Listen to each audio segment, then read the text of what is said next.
দিয়ে মাছটাকে ম্যারিনেট করতে হবে।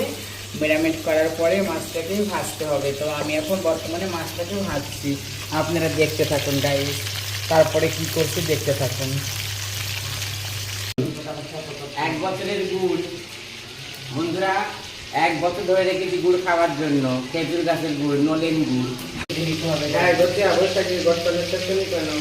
মাছটা লাল লাল করে ভেজে নিতে হবে গাইস, আপনারা দেখতে থাকুন।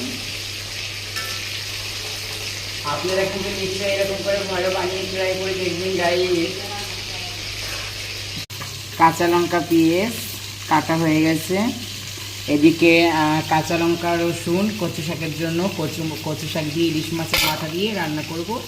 তার জন্য এটা আমি প্রথম পরিষ্কার করে ধুয়ে পরিষ্কার জল দিয়ে রেখে দিচ্ছি। ওকে ভাই, এই যে কচু শাকটা, ঠিক আছে, কচু শাকটা অনেক ভালোভাবে সিদ্ধ করা হয়েছে, তেমন ভালো হয় তার জন্য জলটা ঝরিয়ে দিয়েছি। সিদ্ধ করে কচু শাকটা সিদ্ধ করে জলটা ঝরিয়ে দিয়েছি।